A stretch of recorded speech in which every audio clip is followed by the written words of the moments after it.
Good morning. MS में आप लोग को दिल खोल कर स्वागत है।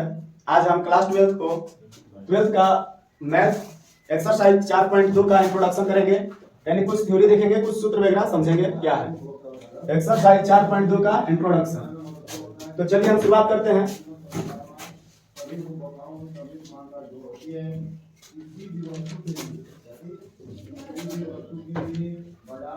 सारणी का गुणधर्म हम देखेंगे। सारणी का अपना क्या क्या प्रॉपर्टी है वो प्रॉपर्टी देखेंगे। प्रॉपर्टी ऑफ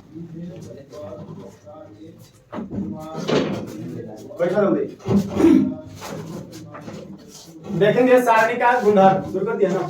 सारणी का गुणधर्म प्रॉपर्टीज ऑफ डिटरमिनेंट। सारणी का क्या गुणधर्म है, उसका क्या क्वालिटी है, वो गुणधर्म को देखेंगे, जिसमें सबसे पहला रहेगा अगर किसी सारणी के रो और कॉलम को यदि किसी सारणी के रो और कॉलम को आपस में रो और कॉलम को जैसे R1 R2 R3 या C1 C2 C3 अगर रो और कॉलम को आपस में बदल देते हैं, रो और कॉलम के आपस में बदल देते हैं तो उसको डिटरमिनेंट्स पर कोई प्रभाव नहीं पड़ता है। जो पहले रहता है वही बाद का भी रहता है। मान लेते हैं पहले का केवल अगर डेल्टा से दिखा रहे हैं, बाद वाले को डेल्टा 1 से, तो दोनों क्या होता है आपस में बराबर होता है। एग्जांपल के लिए अगर हम ले लेते हैं कोई 2 4 3 5 कोई एक सारणिक है, इसका मान निकाल लेते हैं। तो पहले अभी इसका मान क्या होगा, तो इसका मान निकालने के लिए आप लोग जानते हैं कि ये तिरछा तिरछी इस तरह से गुणा किया जाता है और घटा दिया जाता है। तो 2 5 10 माइनस 4 3 12, इसका मान क्या हो जाएगा -2 हो जाएगा। इसी तरह से हम क्या देखें, R1 C1 को बदलेंगे तो R2 C2 से और R3 C3 से अगर हम इसको बदल लेते हैं, R1 को C1 में कर देते हैं तो ये है C1 या C1 को R1 में या R1 को C1 में। हम R1 को C1 की जगह पे लिख लेते हैं ना, तो ये R1 के R1 जो है 2 और 4 C1 की जगह पर हो गया, तो R2 C2 की जगह पे हो जाएगा, यानी कि 3 5 8 हो जाएगा ये वाला। क्या करने पर, तो R1 इंटरचेंज C1, यानी कि R1 C1 को आपस में परस्पर बदल रहे हैं ना। ये चीज का मतलब कि परस्पर बदला जा रहा है, यानी कि एक दूसरे के स्थान पे चला जा रहा है। तो अब इसका मान क्या होगा, तो अब इसका मान 5 दूनी की 10 और 3 चौका 12, यानी कि कुल मिलाकर क्या हुआ, तो वही हुआ। मान में कोई परिवर्तन नहीं हुआ, जो था वही हो गया। तो ये पहला प्रॉपर्टी है।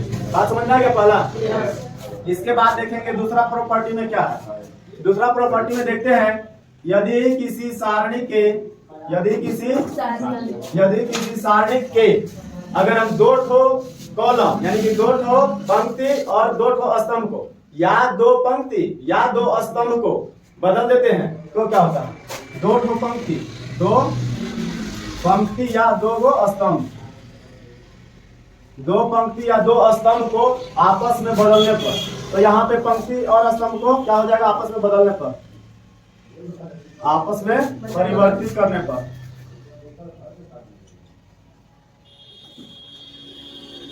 अगर कोई 2 रो या कोई 2 ठो कॉलम को हम आपस में बदलेंगे तो जो सारणिक का मान होगा, जो सारणिक का मान पहले होगा वो बाद में क्या हो जाएगा, माइनस हो जाएगा, यानी कि चिन्ह बदल जाएगा। पहले से अगर प्लस होगा तो बाद में माइनस है, पहले से माइनस आ रहा है तो बाद में प्लस आ जाएगा, यानी कि केवल चिन्ह बदल जाता है। क्या करने पर, कोई 2 ठो रो को बदल देने पर या कोई 2 ठो कॉलम को बदल देने पर। अभी हम ऊपर में क्या पढ़े हैं, रो और कॉलम को एक आपस में बदलने पर। यहाँ पे क्या देख रहे हैं, कोई 2 ठो पंक्ति को खाली आपस में बदलने पर, 2 ठो पंक्ति, जैसे कि हम R1 को R2 से बदल दे रहे हैं।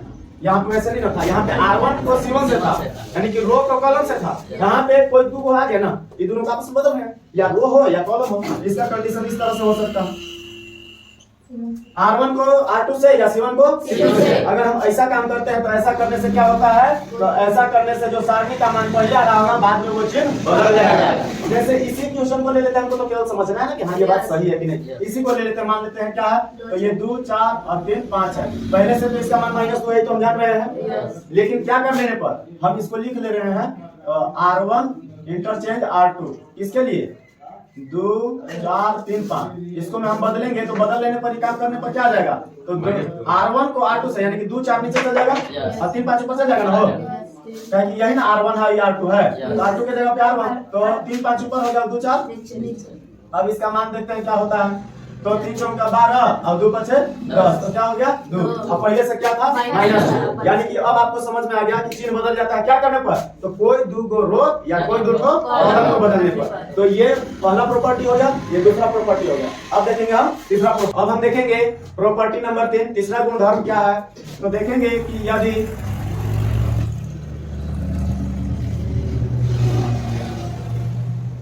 यदि किसी सारणी का दो ठो रो या कोई दुगो कॉलम, यदि किसी सारणी के दो स्तंभ या पंक्ति, दो स्तंभ या पंक्ति, स्तंभ या पंक्ति यानी कि कोई दुगो स्तंभ या कोई दुगो पंक्ति क्या हो, बराबर हो, कोई दो स्तंभ या कोई दो पंक्ति बराबर हो तो क्या हो जाएगा, तो उस सारणी का मान 0 हो जाएगा। तो सारणी का मान क्या हो जाएगा, 0 हो जाएगा। तो सारणी का मान 0 हो जाएगा। सारणी का मान क्या हो जाएगा, 0 होगा। सारणी का मान क्या हो जाएगा, 0 यानी कि डेल्टा का मान क्या आ जाएगा, 0 आ जाएगा। डेल्टा का मान क्या आ जाएगा, 0। बात समझ में आया? क्या करने पर, दो पंक्ति जब दो पंक्ति यानी कि दो रो या दो कॉलम आपस में बराबर हो जाए, दो रो या दो कॉलम आपस में बराबर हो जाए तो उसका मान क्या हो जाएगा, 0 हो जाएगा। बात समझ में आ रहा ना?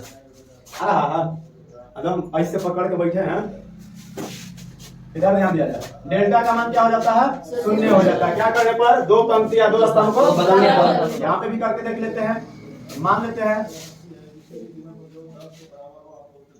इसको में नहीं, 3 वाला लेना पड़ेगा ना, ऐसे इसको भी हो सकता है। देखिए मान लेते हैं ये दोनों समान है, लेकिन दो स्तंभ या दो पंक्ति है ना, 3 वाला लेते हैं।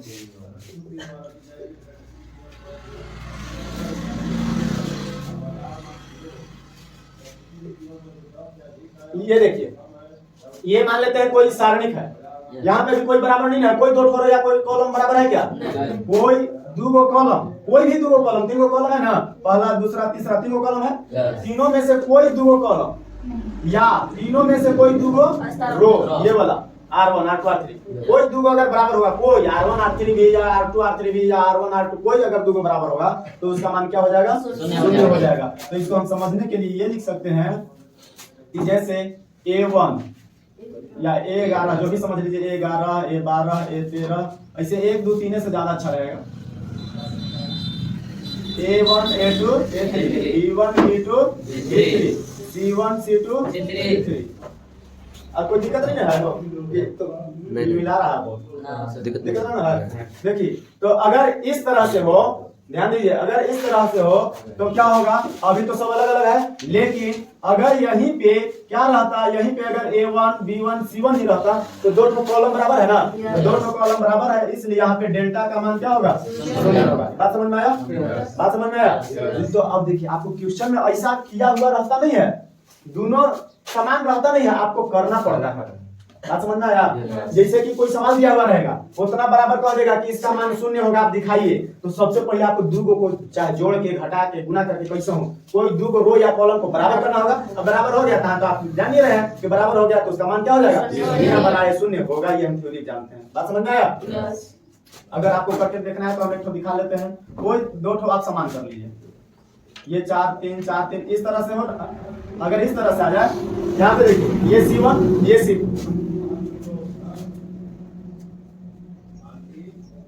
C1 और C2 अभी क्या है, समान, C1 और C2 बराबर है, तो इसका मान, इसमें डेल्टा का मान क्या हो जाएगा, 0, डेल्टा का मान 0 हो जाएगा। ये बात समझ में आया? लेकिन क्वेश्चन में आपको ऐसा किया हुआ नहीं मिलेगा, ये दोनों को या फिर कोई भी दो को आपको बराबर करना पड़ेगा। समझ में आ गया?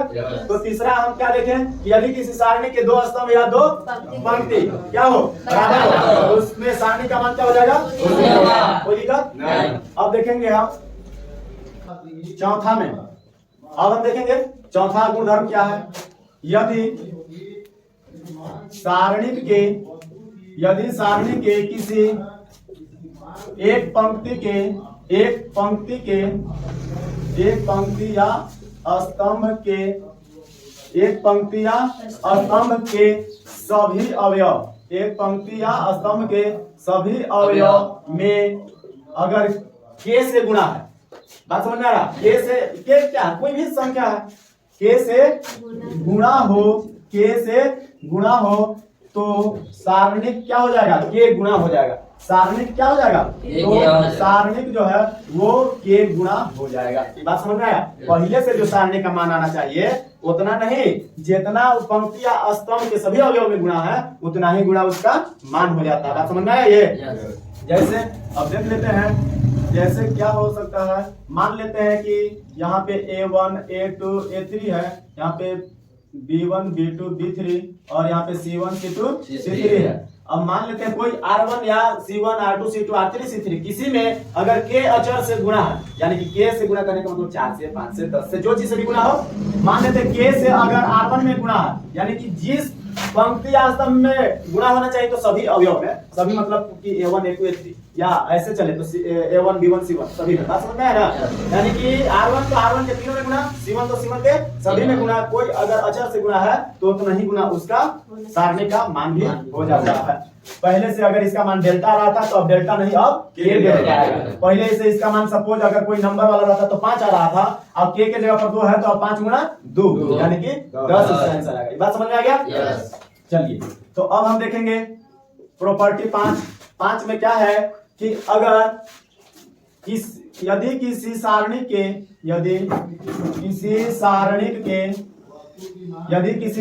के कोई स्तंभ या कोई रो या कॉलम में, यानी कि कोई भी स्तंभ और पंक्ति में कोई अचर जुड़ा हुआ है, सारणिक के कोई स्तंभ या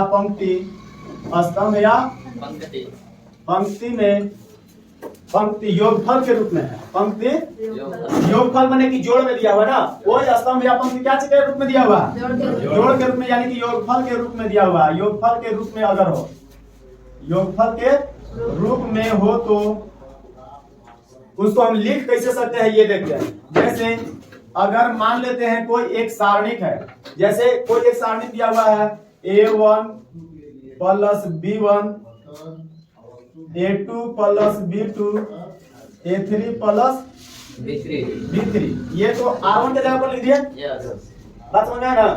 अब इसको हम या R2 में जो लिखा है वो लिख देंगे B1 B2 B3 और C1 C2 C3। इस तरह से अगर दिया हुआ रहेगा, तो हम इसको लिखेंगे क्या, केवल ये समझना है। पंचवा प्रॉपर्टी में ये A1 A2 A3 करके एक तो बन जाएगा यहाँ पे सारणी। इसके बाद अगर एक और सारणी बनेगा जिसमें B1 B2 B3 होगा, यानी कि A1 सबके शुरुआत होगा A1 A2 A3 A1 A2 A3। इसके बाद जो नीचे हो तो रहेगा, नीचे में कोई बदलाव नहीं होगा ना। ये एक तो बन जाएगा। अब प्लस इधर दूसरा क्या छोड़े हैं, दूसरा का क्या है B1 B2 और B3। वैसे नीचे वाला में तो कोई चेंजिंग नहीं है, ये नीचे वाला तो वही रहेगा। यहाँ पे क्या हो जाएगा B1 B2 B3 और C1 C2 B3। ये बात समझ में आया? देखिए अगर यहाँ पे जोड़ के चिन्ह जोड़ के रूप में लिखा हुआ रहेगा या घटाव में लिखा हुआ रहेगा, जो भी है जोड़ या घटाव में लिखा हुआ रहेगा, तो आप उसको 2 बार करके अलग अलग जोड़ में लिख सकते हैं। अगर जोड़ में होगा तो जोड़ में लिख देंगे, अगर यहाँ पे घटाव में होगा तो यहाँ घटाव में लिख देंगे। बात समझ में आया? कोई दिक्कत की नहीं को? अगर मान लेते हैं कि ये कॉलम में इस तरह से जोड़ करके लिखा रहता तो आप कॉलम वाला बदलता, बाकी दो वैसे ही रहता। जैसे अभी देखिए नीचे वाला दोनों में समान है ना, नीचे वाला दोनों में समान है कि नहीं, इसमें भी। वैसे अगर कॉलम में रहता तो वही कॉलम वाला 2 बार बदलाता अलग बाकी वाला कॉलम तो समान रहता। बात समझ में आ गया? कोई दिक्कत की नहीं को? चलिए अब जितने भी आपको अभी गुणधर्म बताएं ये सब समझ में आया होगा। तो चलिए अब चलते हैं हम जिस एक्सरसाइज के लिए इतना प्रॉपर्टी बता रहे थे उस एक्सरसाइज को पढ़ते हैं, यानी कि एक्सरसाइज 4.2 को पढ़ेंगे। एक्सरसाइज 4.2 का पहला क्वेश्चन करेंगे हम। 4.2 के पहला क्वेश्चन से पहले कुछ बात बताया है। बोल रहा है कि बिना प्रसरण किए हुए, यानी कि बिना विस्तारित किए हुए आपको यहाँ पे सारणी का मान निकालना है, वो भी गुणधर्म का प्रयोग करके ना, गुणधर्मों का प्रयोग करके निम्नलिखित प्रश्न यानी कि 1 से 5 तक का सिद्ध करना है। बात समझ में आया? पहला क्वेश्चन करते हैं। तो पहला question x a x plus x a और x प्लस a दिया हुआ है। इसके बाद y b y plus b, y b y plus b। इसके बाद है z c और z प्लस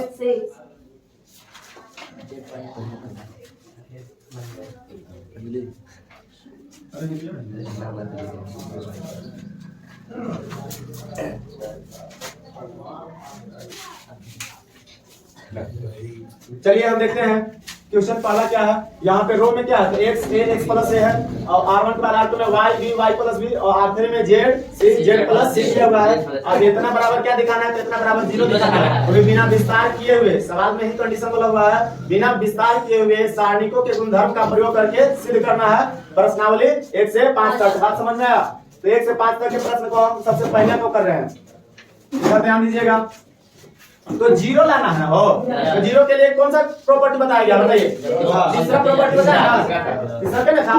ये दो कोई दो या कोई दो क्या हो जाना चाहिए? बराबर हो जाएगा। तुमको बनाना ही नहीं, बस बराबर करके आप बोल दीजिए गुणधर्म इतना से या डायरेक्ट इतना का मान जीरो होगा, काहे कि कोई दो रो या कोई दो कॉलम बराबर है। बस समझ आ गया? तो आप अब यहाँ पे आपको दिमाग लगाना होगा कि हम देखिए कोई दो रो या कोई दो कॉलम बराबर है क्या? है। यहाँ पे एक्स वाई जेड है तो एक्स वाई जेड कहीं होना चाहिए ना। अगर यहाँ पे C1 में एक्स वाई जेड है तो C2 C3 कहीं एक्स वाई जेड होना चाहिए। या यहाँ पे एक्स ए और एक्स प्लस ए है तो फिर R2 R3 कहीं पे भी ये चीज मिलना चाहिए। तो अब आप बताइए कौन करना आसान है कि हमको दो चीज समान हो जाएगा? कोई दो या कोई दो रो या कोई दो कॉलम बराबर कैसे होगा? थोड़ा सा बताइए, दिमाग लगावा। कॉलम जो में एक्स वाई जेड से गुना कर देंगे। किसमें? कॉलम 2 में इसमें एक्स वाई जेड से गुणा करेगा तो जोड़ के चिन्ह में नहीं आएगा, जोड़ के चिन्ह में है बराबर लगा है। अलम सेम बराबर होना चाहिए। अगर बराबर हो जाएगा तो ऑटोमेटिक उसका मान जीरो हो जाएगा। बात खत्म, सिद्ध हो गया। प्लस कर देंगे। आप चाहिएगा तो ये दोनों को जोड़ के अब क्या बना दीजिएगा? C1 या C2 बना दीजिएगा, बन जाएगा ना। आप नहीं मन है तो आप क्या हो सकता है कि इसको में से हम ये चीज के घटा देंगे, ये C3 में से हम C2 को घटा देंगे तो A B C सब खत्म हो जाएगा, तो XYZ बच जाएगा जो कि ये बराबर हो जाएगा ना। कैसे हम कर सकते हैं? तो जो मन कर रहा है कि आपको बराबर ना लाना है, एक बाद आपको आंसर थोड़ी ढूंढना, वो आंसर आ गया जीरो। तो क्या करेंगे बताइए? आप ये C3 को मिलाना चाह रहे हैं ना, तो C3 को मिलाना चाह रहे हैं तो C1 और C2 जोड़िएगा तो C3 के बराबर हो जाएगा। तो क्या कर रहे हैं? यानी कि C सबसे पहले एक बार दिया है, लिख लेते हैं। दिया है x a x plus a, y b y plus b, z c z plus c. 6 दिखाने लगा। चलिए तो क्या करेंगे? हम बदलेंगे C1 को, C1 है ना बदल रहे हैं। अब क्या कर रहे हैं? C1 और C2 तो क्या हो जाएगा? तो C1 के जगह पर बदल रहे हैं तो दोनों के जोड़ेंगे तो क्या हो जाएगा? आप ऐसा करिए ना, C2 लिखिए, C2 को बदलिए C1 प्लस यहाँ पे, हाँ C2 को C1 प्लस C2 कर दे रहे हैं तो क्या हो जाएगा? X y z. अभी दोनों के जोड़ के ये लिख देंगे x plus a x plus b. अभी दोनों के जोड़ेंगे तो